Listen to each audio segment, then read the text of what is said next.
नमस्कार दोस्तों, मैं Dinesh Kumar, instructor of engineering drawing from mechanical department of national private ITI.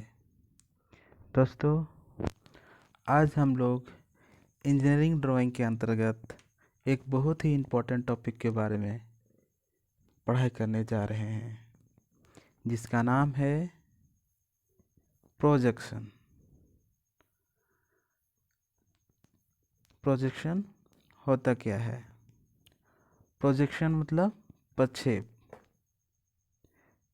जब किसी वस्तु का प्रक्षेप खींचने के लिए उस वस्तु के किनारे से प्रक्षेप तल प्लेन ऑफ प्रोजेक्शन पर सरल रेखाएं खींची जाती है। इस प्रकार उन सरल रेखाओं के द्वारा तल पर जो बिंदु प्राप्त होते हैं, उन्हें क्रमबद्ध रूप से मिलाने पर वस्तु की जो आकृति तैयार होती है, उसे उसका प्रक्षेप या प्रोजेक्शन कहते हैं। दोस्तों, कहने का मतलब, जैसे कि अब यहाँ देखिए, ये आपका एक ऑब्जेक्ट है। मान के चलिए ये आपका एक ऑब्जेक्ट है, ठीक है। ये आपका ऑब्जेक्ट है और इधर आपका प्लेन ऑफ प्रोजेक्शन है। जब इस ऑब्जेक्ट के किनारे से सरल रेखाएं खींचेंगे इस प्लेन ऑफ प्रोजेक्शन पर, इस तरह से इसके किनारे से, और जब सरल रेखा पर जो प्रोजेक्शन पर प्राप्त बिंदु है उसको हम सरल रेखा के द्वारा इसे मिलाएंगे। इस तरह से मिलाने पर जो इसका इमेज या इसका व्यू जो हमको यहाँ पे मिलेगा, वही व्यू इस ऑब्जेक्ट का प्रोजेक्शन होगा, ठीक है। अगर उसको हम सरल भाषा में समझे तो अर्थात इंजीनियर या डिज़ाइनर जब किसी 3D वस्तु के आइडियाज़ या कॉन्सेप्ट को 2D में प्रक्षेप तल पर डायमेंशन के साथ उतारा जाता है, उसे उस वस्तु का प्रक्षेप या प्रोजेक्शन कहते हैं। जैसे मान के चलिए, जैसे आप यहाँ पर देख रहे हैं, ये आपका 3D ऑब्जेक्ट है। ये 3 डायमेंशनल ऑब्जेक्ट है। 3 डायमेंशनल मतलब इसमें आपका लेंथ, ब्रेथ और हाइट है। जब इस 3 डायमेंशनल ऑब्जेक्ट को डिफरेंट 2D व्यूज़ निकालेंगे, जैसे आप यहाँ देख रहे हैं, ये आपका 3D ऑब्जेक्ट है और यहाँ पे हम लोग निकाले हैं 2D व्यू, मतलब इसमें मात्र आपका लेंथ और ब्रेथ रहेगा। जैसे यहाँ आप देख रहे हैं टॉप व्यू, जब हमको ऊपर से देखेंगे तो इसका व्यू हम लोग कैसे नज़र आएगा, इस तरह से। जब हम लोग सामने से देखेंगे तो आपका व्यू हमको इस तरह से नज़र आएगा। जब हम लोग इसको साइड से देखेंगे तो इसका व्यू हम लोग इस तरह से देखेंगे, ठीक है। कहने का मतलब, ये जो आपका 3D ऑब्जेक्ट है उसको 2D में दिखाने के लिए जो मेथड को यूज़ करते हैं, उसे ही हम लोग प्रोजेक्शन कहते हैं। आगे हम लोग उसको जानेंगे कि प्रोजेक्शन को कितना भाग में क्लासिफिकेशन या फिर बांटते हैं। जैसे हम लोग यहाँ पर देख रहे हैं, प्रोजेक्शन को 2 भागों में बांटा गया है। पहला आपका क्या है, पिक्टोरियल प्रोजेक्शन। दूसरा क्या है आपका, जैसे आप यहाँ देख रहे हैं, पहला आपका है पिक्टोरियल प्रोजेक्शन। दूसरा आप यहाँ पे देख रहे हैं ऑर्थोग्राफिक प्रोजेक्शन। यहाँ पे पिक्टोरियल प्रोजेक्शन के अंतर्गत 3 भाग में बांटा गया है। यहाँ पहला आपका है आइसोमेट्रिक प्रोजेक्शन, दूसरा आपका है ऑब्लिक प्रोजेक्शन और तीसरा आपका है पर्सपेक्टिव प्रोजेक्शन।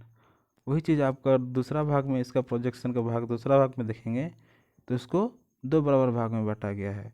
पहला आपका क्या है, फर्स्ट एंगल प्रोजेक्शन, दूसरा आपका है थर्ड एंगल प्रोजेक्शन। अब लोग यहाँ पर हम लोग जानेंगे कि पिक्टोरियल प्रोजेक्शन होता क्या है। पिक्टोरियल प्रोजेक्शन 3D ऑब्जेक्ट को सिंगल प्लेन में दिखाने का एक तरीका है। ठीक है, उसमें हम लोग जैसे हम लोग देख चुके हैं पिक्टोरियल प्रोजेक्शन में उसका 3 भाग में बांटा गया है। पहला क्या है, पहला आपका है आइसोमेट्रिक प्रोजेक्शन, जैसे हम लोग ऊपर में देखें। दूसरा क्या था, ऑब्लिक प्रोजेक्शन। और तीसरा क्या था, पर्सपेक्टिव प्रोजेक्शन। ठीक है, उसी तरह हम लोग ऑर्थोग्राफिक प्रोजेक्शन में भी देखे थे। पहला क्या था, फर्स्ट एंगल प्रोजेक्शन। दूसरा क्या था आपका, थर्ड एंगल प्रोजेक्शन। इसके बाद आगे हम लोग देखेंगे पिक्टोरियल प्रोजेक्शन को विस्तार से समझेंगे।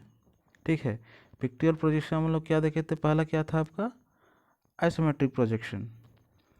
आइसोमेट्रिक प्रोजेक्शन में हम लोग क्या करते हैं, इसको जिस तरह से हम लोग बताए थे कि पिक्टोरियल प्रोजेक्शन में क्या करते हैं एक्चुअली 3D, जो 3D ऑब्जेक्ट होती है उसको हम लोग सिंगल प्लेन पे दिखाने का एक तरीका है। जैसे आप लोग यहाँ पर देख रहे हैं, ये आपका क्या है, पहला क्या था पिक्टोरियल प्रोजेक्शन में, आइसोमेट्रिक प्रोजेक्शन था।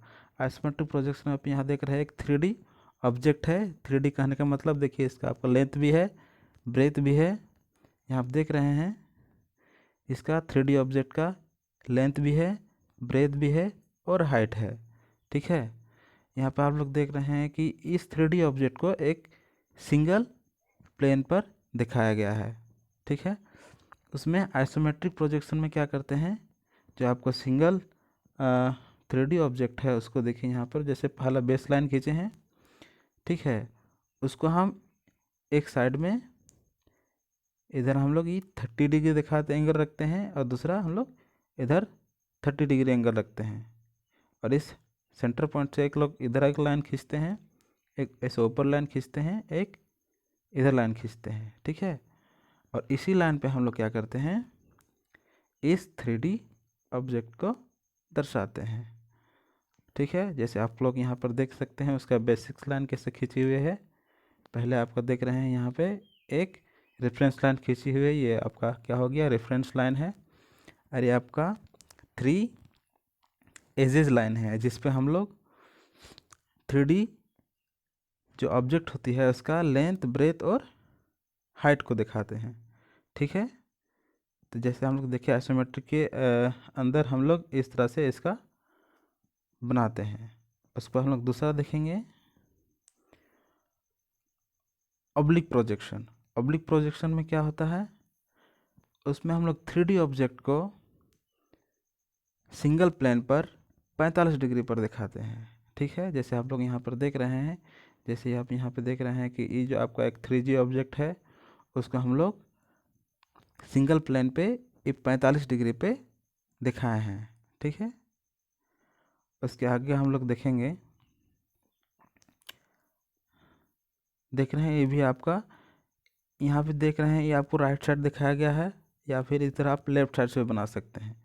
ये दोनों तरफ से आप इस 3D ऑब्जेक्ट को ऑब्लिक प्रोजेक्शन के अंदर दिखा सकते हैं। ठीक है, उसके बाद हम लोग देखेंगे आगे पर्सपेक्टिव प्रोजेक्शन। ठीक है, आगे हम लोग क्या देखेंगे, पर्सपेक्टिव प्रोजेक्शन। पर्सपेक्टिव प्रोजेक्शन के अंतर्गत क्या होता है, जैसे हम लोग यहाँ पर देख रहे हैं बहुत ही स्पेशल इफेक्ट इसमें आपको दिखता है। पर्सपेक्टिव प्रोजेक्शन में यहाँ पर जैसे आप देख रहे हैं जो भी आपको दूर की वस्तु है वो आपको छोटी नज़र आएगी, और जो आपको सामने की जो दृश्य है वो आपको बड़ी नज़र आएगी। जैसे आप लोग यहाँ देख रहे हैं जो आपकी दूर की जो इमेज है, जो ऑब्जेक्ट की व्यू है वो आपको छोटी दिखाई दे रही है, और जो ये सामने की व्यू है वो आपको बड़ी दिखाई दे रही है। ठीक है, तो आप जैसे हम लोग यहाँ देख रहे हैं पर्सपेक्टिव प्रोजेक्शन के अंदर क्या होता है, जो दूर वाले जो ऑब्जेक्ट होती है वो छोटी दिखाई देती है, और जो सामने वाली ऑब्जेक्ट होती है वो आपको बड़ी नज़र आती है। जैसे आप यहाँ पर देख सकते हैं एक टावर दिखाया गया है, यहाँ भी आप जैसे देख रहे हैं कि जो दूर की है, जो दूर की ऑब्जेक्ट है आपको छोटी नज़र आ रही होगी, जो यहाँ पे सामने की जो आपका ऑब्जेक्ट है वो आपको बड़ी नज़र आ रही है।